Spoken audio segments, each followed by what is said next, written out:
नमस्कार, नमस्कार। तो कक्षा 12 के इतिहास में अपने वंशावलियाँ चल रही थी प्रथम अध्याय में, तो अब हम उन्हीं वंशावलियों के बारे में चर्चा करेंगे। तो हमने वंशावलियों में जो है यहाँ तक अध्ययन कर लिया था। हमने इतिहास के स्रोत के रूप में वंशावलियाँ जो है किस तरह से इनके बारे में इतिहास के बारे में जानकारी देती है, उनकी जो है उनके बारे में हमने चर्चा कर ली थी। और हमने पढ़ा था कि ये ऐतिहासिक, सामाजिक, आर्थिक व धार्मिक घटनाओं का वर्णन करते हुए उस व्यक्ति के वंश क्रम जो है वंश क्रम की जानकारी देती है, और वो भी किस रूप में, तो पांडुलिपि मतलब हस्तलिखित पोथियों के रूप में जो है उनकी वंशावलियों को बताया गया है। इससे आगे अगर हम चर्चा करें तो अब जो कुछ महत्वपूर्ण बिंदु थे वंशावलियों को लेकर, उनमें जो सबसे पहले बात आती है वो यही है कि पुरोहितों द्वारा निर्मित वंशावलियाँ या बहियाँ प्रमाणिक दस्तावेज न्यायिक साक्ष्य के रूप में मान्य हैं। प्रमाणिक दस्तावेज और न्यायिक मतलब जो उस समय प्रमाण के रूप में, मतलब जो उस समय के इतिहास के बारे में हमें क्या दे रही है, ये जानकारियाँ दे रही है, या उस समय के जो है प्रमाण हैं हमारे पास, आज भी हम उस समय की जानकारी प्राप्त कर सकते हैं। इसमें जो है और क्या है, पारिवारिक संबंधों के विषय में कागज इत्यादि का क्या किया गया है, वर्णन किया किया जाता है। इसका उद्देश्य उसके सदैव रिकॉर्ड के रूप में रखने का होता है, मतलब उस रिकॉर्ड को रखा जाता है और धीरे धीरे हम उनका क्या करते हैं, अब आगे अध्ययन करते हैं और प्राचीन इतिहास के बारे में क्या करते हैं, जानकारी प्राप्त करते हैं। वर्णों में अक्षरों के साथ ही चिन्हों का भी क्या किया गया, प्रयोग किया गया। मौखिक साक्ष्य से लिखित साक्ष्य अधिक प्रभावपूर्ण होता है। निश्चित रूप से बहियाँ व या वंशावलियाँ एक न्यायिक दस्तावेज है, न्यायिक दस्तावेज है, प्रमाणिक है, हस्तलिखित भी है। ठीक है, ये चीज़ ध्यान रखना।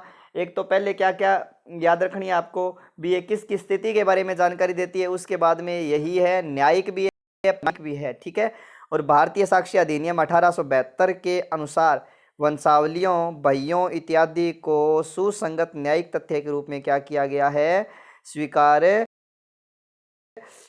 ठीक है, अब इसके बाद आता है कि ये इसी में दिया गया है कि जगदीश प्रसाद बनाम सरवर कुमार AIR 2003 P&H मामले में न्यायालय ने पंडों की बहियों में की गई प्रविष्टियों को साक्ष्य के रूप में ग्राह्य माना। ये आपके सामने एक उदाहरण प्रस्तुत कर रहा है अभी। ठीक है, कि उसमें जो बहियाँ थी उन बहियों को किस रूप में लिया है, उन्होंने साक्ष्य के रूप में लिया है। और इसके बाद में जो है ऐसे कई मामले हैं जिनमें वंशावलियां या बहियों के साक्ष्य के रूप में क्या किया गया, स्वीकार किया गया है। आगे क्या कह रहा है कि वंशावलियां जो है या वंशावली लेखकों को लोक इतिहासकार भी कह सकते हैं। वंशावली लेखकों को क्या कहा गया है, लोक इतिहासकार। पुरातन व मध्यकालीन भारतीय इतिहास लेखन में वंशावलियां सर्वाधिक महत्वपूर्ण स्रोत रही है। हमारे पुरातन ग्रंथों में जो इतिहास उपलब्ध है उन्हें वंशावलियों का महत्वपूर्ण आधार रहा है। ठीक है, कई ऐतिहासिक घटनाओं के प्रमाण वंशावलियों में से हमें क्या है, प्राप्त होते हैं, या जो ऐतिहासिक घटनाएं हैं उनके प्रमाण हमें जो है वंशावलियों से मिलते हैं। ठीक है, इस चीज़ का ध्यान रखना। अब आगे क्या कह रहा है कि जो तीसरा जो महत्वपूर्ण बिंदु वो क्या कह रहा है कि जो वंशावलियां हैं, वंशावलियों में प्रत्येक जाति वह प्रत्येक व्यक्ति के इतिहास का क्या है कि लेखन हुआ है, उसमें वंशानुक्रम की क्या मिलती है, हमें जानकारी मिलती है। ठीक है, वंशानुक्रम मतलब दादांगी, बंग पड़दादांगी, लड़दादांगी, सड़दादांगी, सारंगी जानकारी जो है इनमें हमें वंशावलियों में क्या है, मिलती है। ठीक है, या फिर हम किसी शासक की बात करें भी, पहले राजा कौन हुआ था, उससे पहले राजा कौन था। ठीक है, इस तरह से जो है हमें उनकी क्या मिलती है, जानकारी प्राप्त होती है। ठीक है, वंश लेखकों में जातीय सामाजिक इतिहास की जानकारी भी मिलती है। भी जातीय सामाजिक इतिहास समझ गए, जातियों के बारे में, ठीक है, उनके समाज के बारे में, उनके इतिहास के बारे में हमें क्या मिलती है, जानकारी मिलती है। समाज जिन महापुरुषों का अपना आदर्श मानता है, ठीक है, समाज जो है जिन महापुरुषों को क्या मानता है, अपना आदर्श मानता है, उनकी जानकारी भी हमें कहाँ से मिली है, तो वंशावलियों से प्राप्त हुई है। ठीक है, वंशावली लेखन परंपरा की शुरुआत वैदिक ऋषियों द्वारा समाज को सुसंगठित एवं सुव्यवस्थित करने की दृष्टि से की गई थी, जो हजारों वर्षों से आज भी क्या है, अनवरत जारी है। ठीक है, भी इसके जो प्रारंभ है, इसका जो प्रारंभ बताया जा रहा है वो कौन से काल से बताया जा रहा है, तो इसका प्रारंभ जो है आपके कौन से काल से, वैदिक काल से माना जा रहा है। ठीक है, अब कह रहा है वंशावली जो है परंपरा के हस्तलिखित ग्रंथों से अनेक ऐतिहासिक पुरुषों का परिचय प्राप्त होता है। जैसे मान लो अपने किसी का भी उदाहरण ले लें, ठीक है, जैसे मान लो मैंने ये ग्रंथ लिखा है, ठीक है, और मुझे कोई व्यक्ति या कोई ऐसा सामाजिक प्राणी जो जिसने मुझे प्रेरित किया हो, मान लो, ठीक है, या जिसने समाज को प्रेरित किया हो, तो मैं उसके बारे में अपने द्वारा लिखित क्या है कि जो मैं वंशावली लिख रहा हूँ या फिर जो मैं पोथी लिख रहा हूँ, उस पोथी के अंदर मैं क्या है उनको छापूंगा। तो इस तरह से वो क्या है कि उनकी किसी जो प्राचीन समय में जो महापुरुष थे, उनके महापुरुषों के बारे में भी हमें क्या मिलती है, ऐतिहासिक जानकारी मिलती है। ठीक है, समाज के आर्थिक जीवन के विकास, लोगों के व्यवसाय आदि का उल्लेख भी हमें वंश लेखकों द्वारा किया गया है।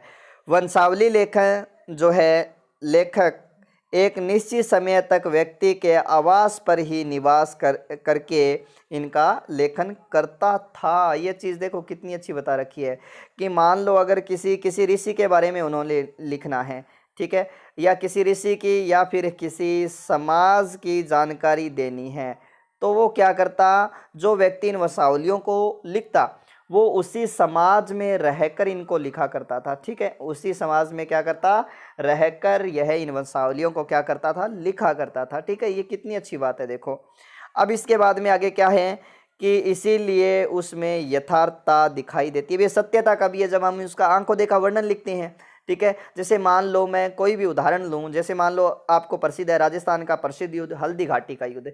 ठीक है, अब बंदायूं ने जो है, बंदायूनी जो इतिहासकार है, उसने हल्दी घाटी के युद्ध का वर्णन किया है अपने ग्रंथ में, तो उसने आंखों देखा वर्णन उसके अंदर लिखा है भी। जब तक वह युद्ध वहां पर चला तब तक वह मान लो वहां पर रहा तो नहीं था, बीच में भाग गया था, लेकिन तब तक अपने मान सकते हैं भी वह वहां पर रहा है और उसने आंखों देखा वर्णन जो है इसका लिखा है। इस तरह से जो है उसमें सत्यता क्या होती है, हमें प्रतीत होती है। ठीक है, अब इसके बाद में क्या कह रहा है कि प्रत्येक व्यक्ति को अपनी परंपरा, संस्कृति, मूल निवास विस्तार, वंश, कुल, धर्म, कुलाचार, गोत्र व पूर्वजों के नाम प्राप्त करने का सर्वाधिक विश्वसनीय स्रोत क्या है, वंशावलियां हैं।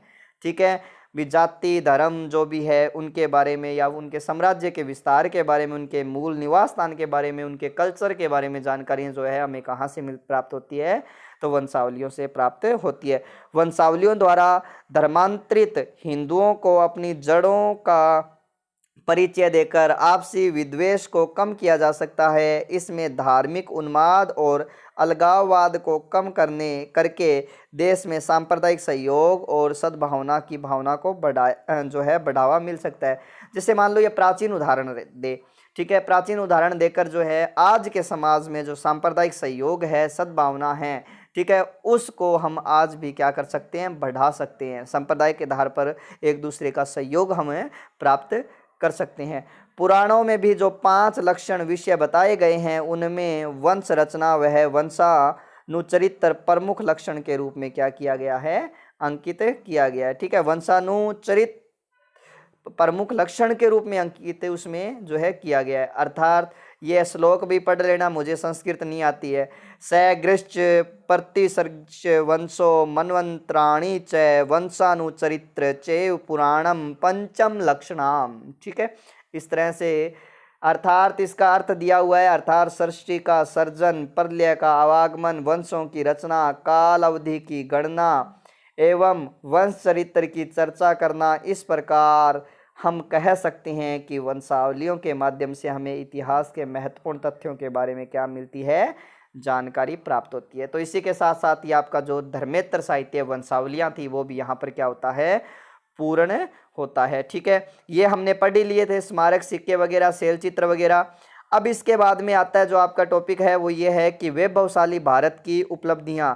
कौन सा आता है, वैभवशाली भारत की उपलब्धियां। और इसमें हम पढ़ेंगे किसको, भारतीय संस्कृति का विश्व संचार। ठीक है, इससे पहले हम थोड़ा सा इसमें अध्ययन कर लेते हैं भी ये क्या कह रहा है कि भारतीय समाज एवं संस्कृति, धर्म, समाज, कला, साहित्य एवं विज्ञान प्रारंभ से क्या रहे हैं, उत्कृष्ट रहे हैं। भारत को विश्व गुरु का दर्जा प्राप्त था। आर्थिक समृद्धि की बात करें तो भारत को क्या कहा जाता था, सोने की चिड़िया कहा जाता था। ठीक है। नैतिक एवं मानवीय आचरण में भी भारत सदैव अग्रणी रहा था। अथर्ववेद के पृथ्वी सूक्त में, ठीक है, अथर्ववेद के पृथ्वी सूक्त में भारत भूमि को भारत माता, ठीक है, माता भूमि पुत्रो अहम पृथ्वीव्या के रूप में माना है। अर्थात भारत भूमि को किसके रूप में माना गया है? अथर्ववेद के पृथ्वी सूक्त में भारत भूमि को माता के रूप में माना गया है और संपूर्ण विश्व को क्या माना गया है? एक परिवार माना गया है। ठीक है, भारत भूमि को माता और विश्व को परिवार माना गया है। वसुधैव कुटुंबकम को क्या किया गया है? स्वीकार किया गया है। ठीक है, संपूर्ण मानव के कल्याण की कामना करने वाली हमारी संस्कृति ने एक आदर्श प्रस्तुत किया है। सर्वे भवन्तु सुखिनः सर्वे सन्तु निरामया।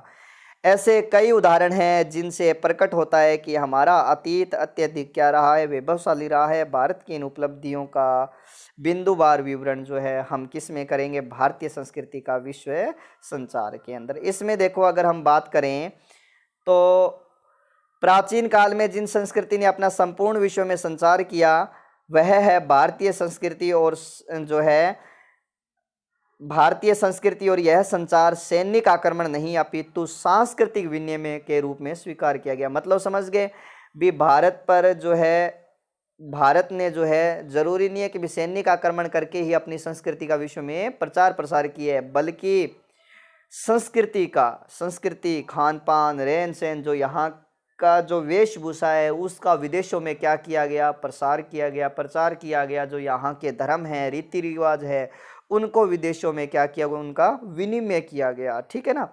तो अब इसके बाद में भारत का इतिहास एवं संस्कृति अपने प्रारंभिक काल से क्या रही है? गौरवमयी रही है। उत्खनन एवं पुरातात्विक अवशेषों के आधार पर भी हम भारतीय संस्कृति का विश्व स्वरूप दिखाई देता है। चीन की दीवार के उत्तरी दरवाजे पर संस्कृत भाषा में आज भी उल्लेख है, यक्षों द्वारा परमेश्वर हमारी रक्षा करे।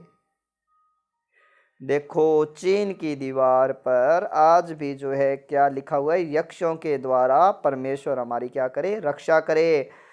भारतीय संस्कृति एवं भारतीय इतिहास की श्रेष्ठता का उल्लेख भारतीय ग्रंथों में नहीं अपितु पश्चिमी इतिहासकारों और विद्वानों ने भी भारतीय संस्कृति की श्रेष्ठता के उद्गार प्रकट किए हैं। भाई आपकी बढ़ाई खुद ही कौन करा? बारला जी काठा अपने देश में आया बे के अपनी बढ़ाई कर लाग रहा है, तो आप इन चीज ने स्वीकार कर सा। ठीक है नहीं। इसके बाद में ये क्या कह रहा है कि इतिहासकार मयूर ने लिखा है कि भारत के प्राकृतिक सौंदर्य की भव्यता, विविधता और वनस्पति के उत्पादन की समूची दुनिया में बराबरी नहीं है। देखो, मयूर इतिहासकार भारत के बारे में, उसकी भव्यता के बारे में, उसकी विविधता के बारे में, ठीक है, उसकी वनस्पतियों के बारे में जो है चर्चा कर रहे हैं। विश्व में क्या है? नंबर 1 है अपना भारत। ठीक है। सर वाल्टर रेले ने क्या लिखा है कि प्रथम मानव प्राणी का निर्माण भारत खंड में ही हुआ है। देखो, ये कुछ अलग ही बात कह रहा है। और कर्नल अलकाट ने मानव संस्कृति का उद्गम स्थल भारतवर्ष को ही माना है। जब फ्रांसीसी दार्शनिक वोल्टेयर को ऋग्वेद की एक प्रति भेंट की गई तब उसके उद्गार थे, यह देन इतनी अमूल्य है कि पाश्चात्य राष्ट्र सदैव पूर्व के प्रति ऋणी रहेंगे। देखो, मतलब जब ये प्रति उनको दी गई तब उन्होंने कहा हम आपके क्या रहेंगे? सदैव ऋणी रहेंगे। मैक्स मूलर ने क्या लिखा है कि यदि कोई मुझे पूछे कि मानवीय अंतःकरण एवं बुद्धि की परिपूर्णता वह शक्ति किस देश में अधिक चरम सीमा तक पहुंची है? ठीक है भी, मानवीय अंतःकरण व बुद्धि की परिपूर्णता एवं शक्ति किस देश में अधिक चरम सीमा तक पहुंची है? मतलब कहने का मतलब यह है कि किसने अपने को उसी की स्थिति के अनुसार ढाल लिया है। और इसके बाद कह रहा है कि संसार के गूढ़तम रहस्यों का विश्लेषण किस देश में हुआ है? तो प्लेटो, कैंट आदि के दर्शन के अध्ययन के बाद भी अध्ययन योग्य विषय किसी देश में सुलझाए गए हैं तो मैं त्रिवार उत्तर दूंगा, हिंदुस्तान में। ये जो है ये बात कौन लिख रहा है कि ये बात कौन लिख रहा है? मैक्स मुलर लिख रहा है। ठीक है भी, किस किस क्षेत्र के व्यक्ति ने अपने को उसी के अनुसार ढाला है, किस क्षेत्र के व्यक्ति की बुद्धि जो है वो परिपूर्णता है, किस क्षेत्र की शक्ति जो है, ठीक है, उस देश की शक्ति बन रही है या उस देश की चरम सीमा तक पहुंच चुकी है, या ये कहें कि किस देश के जो है प्राचीन इतिहास बहुत ही गौरवशाली रहा है। तो मैं इसका जो उत्तर मानूंगा वो क्या मानूंगा, हिंदुस्तान मानूंगा। मैक्स मुलर के अनुसार पेरू देश, मतलब दक्षिण अमेरिका के अंदर है जो पेरू देश है, अपने आप को क्या मानते हैं, सूर्यवंशी मानते हैं। विजयदशमी पर राम सीतोत्सव वह बाद में राम जन्मोत्सव आज भी बनाते हैं। देखो, इस प्रकार हम कह सकते हैं कि भारतीय प्राचीन काल में ही वैभव एवं क्या रहा है, समृद्ध रहा है। कितनी अच्छी बात कही है यहाँ पर, ठीक है, समृद्ध रहा है, ठीक है। के लिए इतना ही। बाकी अग्नि पुराण में भारत को क्या कहा गया है, जम्बू द्वीप कहा गया है। इसकी चर्चा हम जो है अगली क्लास में करेंगे। तब तक के लिए धन्यवाद। आप अपने नोट्स किस तरह से बनाएंगे, मेरे पास किसी बच्चे ने पूछा कि धर्मेंद्र साहित्य के नोट्स जो है वो किस तरह से बनाए जाए, किसके, धर्मेंद्र साहित्य के। तो मैं उनको बता देना चाहता हूं कि आपको धर्मेंद्र साहित्य में इतना ही देखना है कि एक साइड में तो आपको क्या लिखने हैं, ग्रंथ लिखने हैं, ठीक है, और दूसरी साइड में उसके जो है रचयिता कौन है, उस रचयिता के बारे में लिखना है, ठीक है। धर्मेंद्र साहित्य में बस इतना ही आएगा, एक साइड में ग्रंथ लिखोगे, दूसरी साइड में उसके रचयिता लिखोगे, ठीक है। तो धन्यवाद।